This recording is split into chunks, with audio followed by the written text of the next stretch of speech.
गरीब साध साध सब नेक हैं, आप अपनी ठोरे।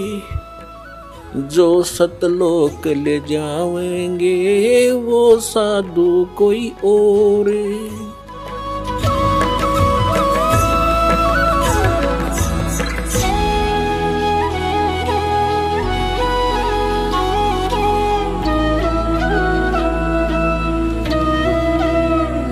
अपने आत्माओं परमात्मा कबीर जी आए थे, यही तत्व ज्ञान सुनाया करते थे। उनके इस तत्व ज्ञान को सुनकर ये जो दूसरे धर्म गुरु थे वो सभी चिंतित हो गए कि इसके ज्ञान ने यदि जनता ने स्वीकार कर लिया कबीर जी के ज्ञान को तो तुम्हारी रोजी रोटी खत्म हो जाएगी। उन्होंने परमात्मा के विरोध में बहुत ज्यादा जनता को भड़का दिया और कहा ये जुलाहा झूठा है, इसकी बात तो मैं मत माना करो। उसके लिए बहुत सी यातनाएं भी परमात्मा को दी। एक सिकंदर लोधी नाम का दिल्ली का बादशाह था। पुण्यात्माओं, ये सत्यनारायण कथा आपको सुना रहा है दास कि ये वो परमात्मा है, आपके सर्व दुखों को दूर करेगा, आपको पूर्ण मोक्ष देगा यदि आप दृढ़ होकर लगे रहोगे। आप कच्चेपन में रहोगे तो उतना ही लेट हो जाओगे। तो सिकंदर लोधी दिल्ली का राजा था, सम्राट था। उसके अंतर्गत अन्य छोटे मोटे नरेश उसके अधीन होते थे। जैसे काशी के अंदर वीर देव सिंह बघेल काशी नरेश था और अन्य जितने भी भारतवर्ष उस समय इराक ईरान तक और गजनीब तक, अफगानिस्तान, पूर्वी और पश्चिमी पाकिस्तान, बलोचिस्तान, ये सभी भारत ही कहलाता था। इन सब का वो शासक था। उसको भयंकर रोग हो गया, ऐसा रोग जलन का हो गया। जलन का रोग इतना भयंकर होता है जैसे किसी के हाथ पे कोई उबलती हुई चाय गिर जा या पानी गिर जाता है, फिर वो कितनी पीड़ा होती है। और उससे तो फिर ऊपर फाले भी पड़ जाते हैं, बुरा हाल हो जाता, जख्म बन जाते। लेकिन जलन के रोग में फाले नहीं पड़ते, लेकिन पीड़ा उतनी ही रहती है, उसको कांस्टेंट रहती है। उसने दिल्ली का बादशाह होने के नाते सब जगह ट्रीटमेंट करवा लिया, कोई आराम नहीं हुआ। वेदों को कह दिया कि तुम मुंह मांगे पैसे दूंगा, मुझे स्वस्थ कर दो। अब राजा के लिए वैद्य तो वैसे सिर धड़कीबाजी लगा देता है, लेकिन ऑल इन वेन, सब निष्फल रहे। फिर जंतर मंत्र सब जगह करवाए, धार्मिक अनुष्ठान करवा के छक लिया, कोई राहत नहीं। फिर किसी ने बता दिया कि काशी के अंदर एक कबीर राम के महापुरुष आए हैं, यदि उनकी रजा हो जाए तो वो आपको ठीक कर सकते हैं, उनके तो आशीर्वाद से भी आप स्वस्थ हो सकते हो। अमरता क्या नहीं करता। वो दिल्ली वहां बनारस में पहुंच गया, काशी में। वीर देव सिंह बघेल उनके अंतर्गत राजा था, नरेश था छोटा। उसने सारी व्यवस्था की खाने पीने की। अब सारी मेज के ऊपर काजू किस्मत सेब संतरे और दूध सब कुछ रखवा दिया और कहा राजन भोजन पाओ। सिकंदर कहता है कि वीर सिंह, मैं तेरी खातिरदारी से, तेरी यजमानी से घना खुश हूं, लेकिन मैं खा नहीं सकता, मेरा कुछ खाया नहीं जाता। मैं यहां एक काम आया हूं, एक संत है कोई कबीर नाम का, और सुना है वो मेरे रोग का नाश कर सकता है, क्या आप जानते हो उसे? वीर देव सिंह बघेल पहले ही उनके शिष्य हो चुके थे उनकी लीला देख के, काशी नरेश। तो वीर देव सिंह बघेल ने कहा कि राजन, आप अब ठीक ठिकाना आ गए हो। ये परम संत परमात्मा आए हुए हैं। अपने आत्माओं ऐसे कहने से असर नहीं होता, जब स्वयं बीतले है ना, जब जच्चा सचमुच या तो सच्ची कह रहे थे। कहने का भाव ये है कि सिकंदर लोधी ने कहा कि उनको बुला कर लाओ, मैं बहुत दुखी हूं। अब वीर देव सिंह बघेल के सामने समस्या आ गई कि यो राजा दिल्ली का सम्राट और मैं इसका नौकर, यदि मना करूं तो बात बिगड़गी, और यदि बाई ऑर्डर अपने गुरुजी को बुलाऊं तो मेरा सारा भक्ति नाश हो गया।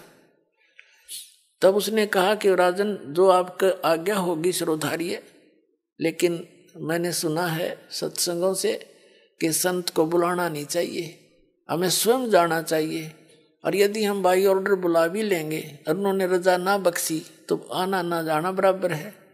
तो सिकंदर लोधी ने कहा आप बिल्कुल सही कह रहे हो, चलो हम चलते हैं। जब 800 किलोमीटर आ गया दिल्ली से तो और चलते हैं। तो शाम का समय था। शाम के समय कबीर परमेश्वर जी स्वामी रामानंद जी के आश्रम में आते थे आरती के समय। सिकंदर लोधी और वीर देव सिंह बघेल, काशी नरेश, ये दोनों राजा स्वामी रामानंद जी के आश्रम के सामने पहुंचे। वहां एक पहरेदार बैठा था, गेट कीपर, सेवादार। उसे कहा कि वीर सिंह ने पहले ही आगाह कर दिया कि महाराज जी से आज्ञा लेकर आओ कि दिल्ली के बादशाह सिकंदर लोधी आए हैं और कबीर जी से मिलना चाहते हैं। तो पर उस जो गेट पर रहता था सेवादार, उसने कहा कबीर साहब अभी आए नहीं है। तो उन्होंने पूछा क्या कब आएंगे? कि आएंगे अवश्य, पर ये नहीं कह सकते कब आएंगे, आरती से पहले आते हैं, अभी समय है आरती में घंटा आध घंटा। तो वीर सिंह ने कहा कि स्वामी रामानंद जी से कहो कि दिल्ली के बादशाह सिकंदर लोधी आए और जब तक कबीर साहब आएंगे तब तक इंतजार करना चाहते हैं।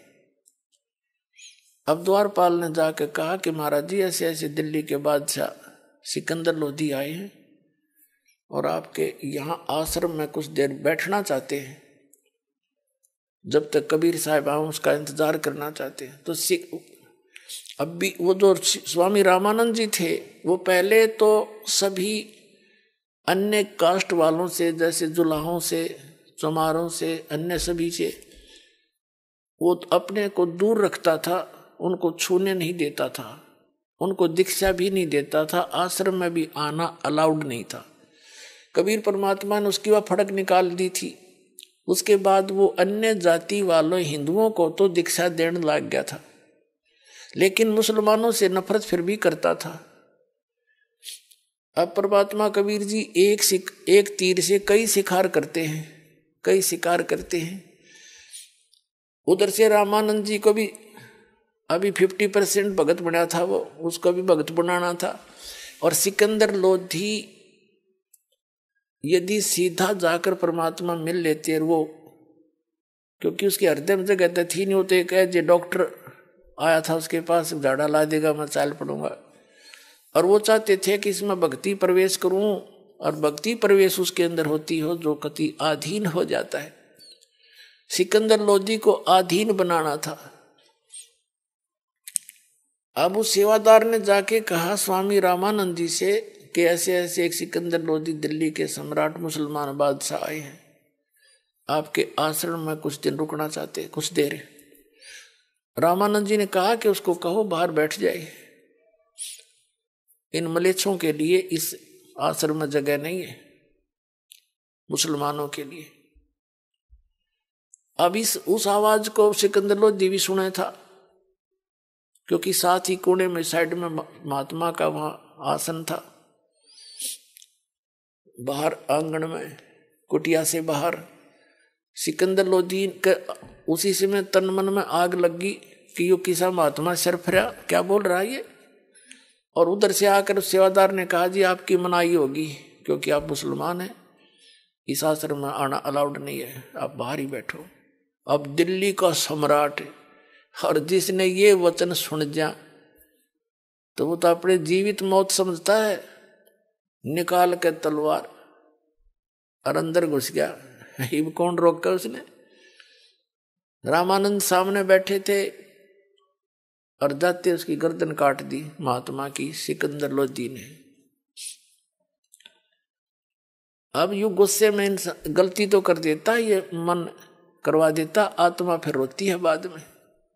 जब वहां ये करके गलती वापस चलन लगा, कहा वीर सिंह चल वापस, मेरे भाग में यो संकट निवारण था नहीं, एक पाप और कर लिया मैंने, अब करके गलती खूब पछता लेता है या आत्मा मन गलती करवा देता अभिमानवश या कोई सरकमस्टांस बना के। अब वीर सिंह के बोले वापस चल पड़े। वो जो ही आश्रम से बाहर निकले सामने कबीर परमात्मा आ रहे थे। सिकंदर उस वीर सिंह ने कहा कि महाराज जी तो ये आगे। अब वीर सिंह जी तो उनके शिष्य थे, दंडवत प्रणाम किया। अब सिकंदर लोधी ने पता था कि परम संत बतावे सिद्धि वाला, अरे तन्ने डबल गलती कर दी, तन्ने जो है ना उसके गुरु जी को मार दिया, और प्रणाम ना करेगा तो तेने पता नहीं के श्राप दे देगा। डरते न उसने भी प्रणाम करी। अब दोनों ने जब प्रणाम किया तो कबीर साहब ने दोनों के सिर पे हाथ रखा और कहा, ए बादशाह मुझ गरीब के पास किस वास्ते आए? ऐसे सिर पे हाथ रखा तो सिकंदर लोधी का जो रोग था उसी समय एक शांत हो गया, जैसे जलते पर बर्फ डाल दिया करे। तो सिकंदर लोधी ने कहा पक्की जचगी के संत नहीं हो तो अल्लाह है। चरण पकड़ दिए, रोए रोए। तो परमात्मा ने कहा उठो राजन। सिकंदर लोधी कहने लगे भगवान मुझे माफ कर दो, अल्लाह की जात मुझे माफ कर दो। तो परमात्मा ने कबीर जी ने कहा कि क्या बात है, माफ कर दिया? उठो कि नहीं, मैंने बहुत घोर अपराध कर दिया, क्षमा करो मुझे।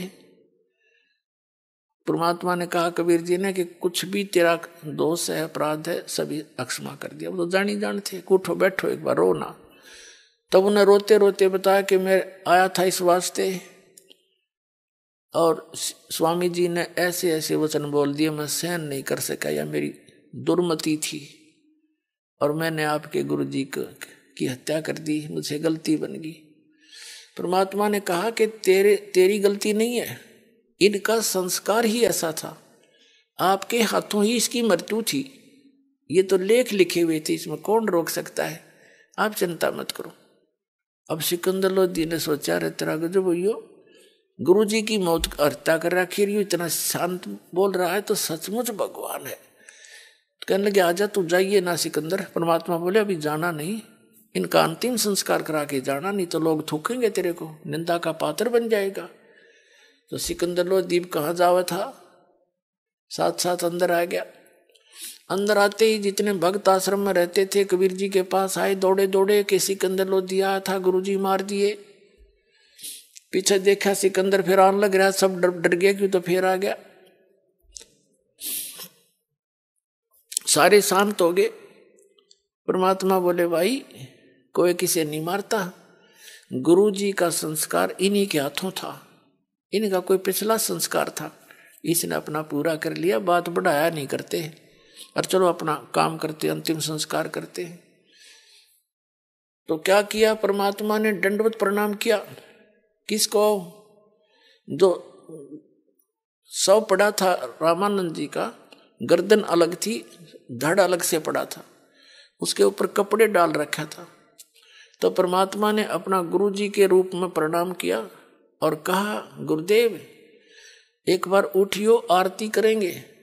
और देखो सिकंदर लोधी दिल्ली के राजा आपके दर्शनार्थ आए हैं।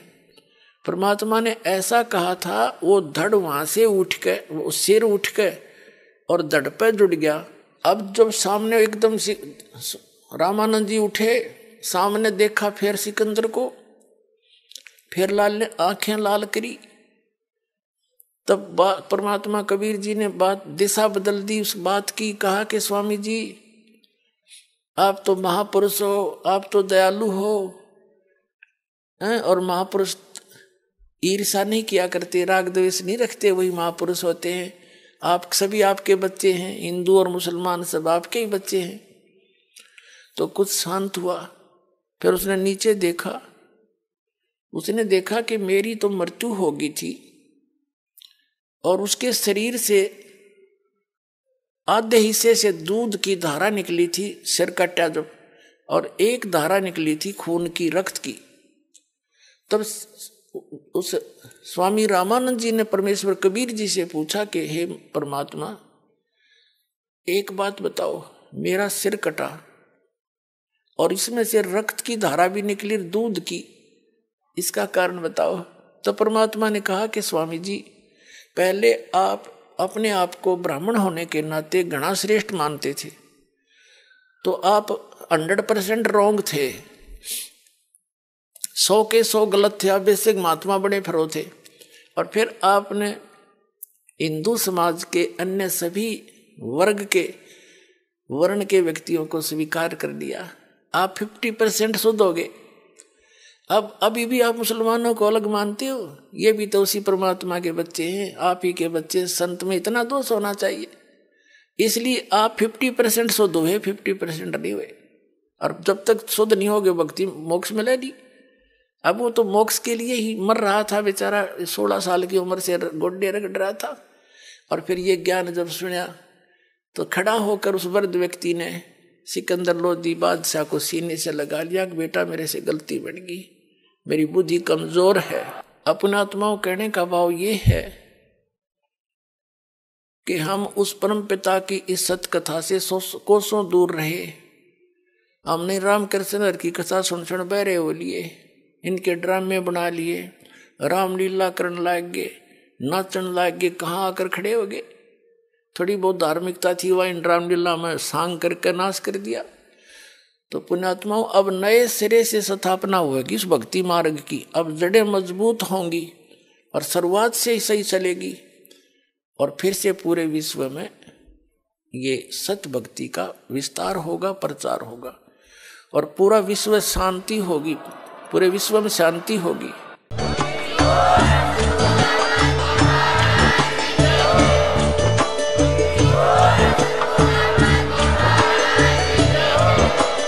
आप सुन रहे थे जगत गुरु तत्वदर्शी संत रामपाल जी महाराज जी के मंगल प्रवचन। अधिक जानकारी के लिए विजिट कीजिए हमारी वेबसाइट www.jagatgururampalji.org। संत रामपाल जी महाराज जी के शुभ आशीर्वाद से पूरे विश्व भर में 500 से भी ज्यादा नाम दीक्षा केंद्र हैं, जिन पर संत रामपाल जी महाराज जी द्वारा ऑनलाइन निःशुल्क नाम दीक्षा दी जा रही है। अपने नजदीकी नाम दीक्षा केंद्र का पता करने के लिए संपर्क करें 8222880541।